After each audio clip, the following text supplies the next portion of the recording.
негизинен шайтандан бөлөк кандай гана жаман инсан болбосун ушу сөзгө көңүл буруңуз.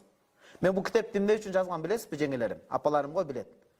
Талак суроо келе берип, жаш кезимде азыр деле картайып чал болуп кеткеним жок, бирок 4-5 жыл алдын кыйналып, уктай албай чыкканда айла жок ушу китеп жаздым. Ар бир сүйлөмү жүрөк менен сыздалып жазган да. Тагдырлар камтылган буга.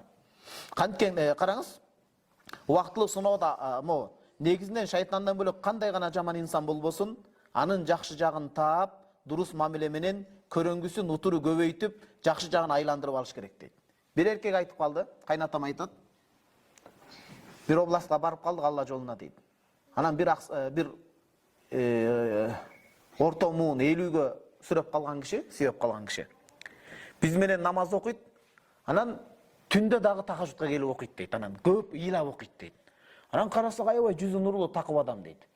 Анан ушул адам ыраазы болуп, анан акыры атабыз ошо даватта амирсап болуп четке чакырып, сүйлөшүп отурсак, сырын сурап, мен ыйлаган көз жашымдын бир жакшылыгы бар дептир да. Мунун бир сыры бар, мен сизге айтайын, сиз жакшы инсан экенсиз дептир. Мен 40ка келгенге чейин аракты токтотпой иштим, жатып ал иштим, көчөгө жатып калдым, башка болдум, туугандарыма да батпай калдым дейт. Бирок бир гана мага түтөгөн ошо келинчегим болду дейт. Кайсыл бир эркек жашоосунда имандуу туруп берген келинчек алса, ал эң чоң байлыкты болгон болот экен. Ал көңүлү тынч, бүт ишти кылат экен да. Ишенген келинчек болсочу артыңда. Кудай сактасын, сен түрмөгө түшүп каласыңбы, түрмөдөн чыгасыңбы, ач каласыңбы, ток каласыңбы, элден бөлүнүп каласыңбы, бирок ишенген сүрөп турган аялың бал болгон үчүн сен эч нерсени жоготпойт экенсиң.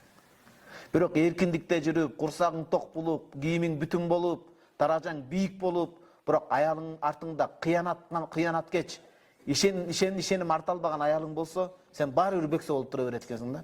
Анан 40 жашка чейин мен токтотпой арак иштим, туугандарым акыры баягы айла жок дейт. Алардын үй бүлөсү бар экен, түтөй алган жок.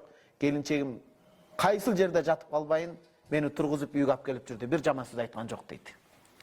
Анан 40 жашка толуп, 40ка чыкканымда мини юбилей өткөрүп, андай динде болбойт, бирок аны да арак менен майрамдап, анан досторум үйгө алып келип таштасам түндө дейт. Түнкү таңга маал дейт, ушу 3-4 багымдатын алдың.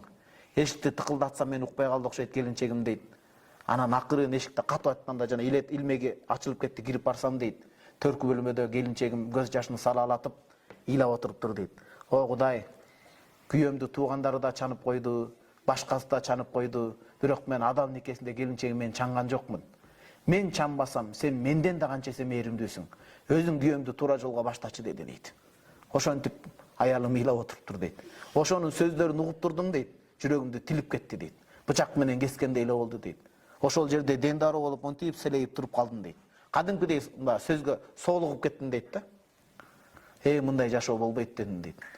Ушул байкуш канча жылдан бери сабыр кылып мен үчүн жаштыгы кетти. Мен үчүн уялып төркүнүнө да бара албайт. Качан жан кийим сатып бердим ушуга. Ушул менин акыретим тилилеп атат. Кой болбойт дедим дейт дагы. Дароо барып гусул алдым дейт, жуунуп. Гусулду деле билбейт элем, молдекелерден угуп калгам. Эптеп барып жуундум дагы дейт. Эртесинен баштап мешитке бара баштадым. Анан аялым эми жакшы жашоом башталганда келинчегим тагдыр экен өтүп кетти дейт. Анан ушул тахажжудта келип ыйлап атканым ошо келинчегимдин акыретин сурап атканы дейт да. Ошон үчүн жеңилер, жашоодо ар кандай нерсе болот, бирок сиздин дуаңыз керек болсо таштык томкор орун унутпаңыз да.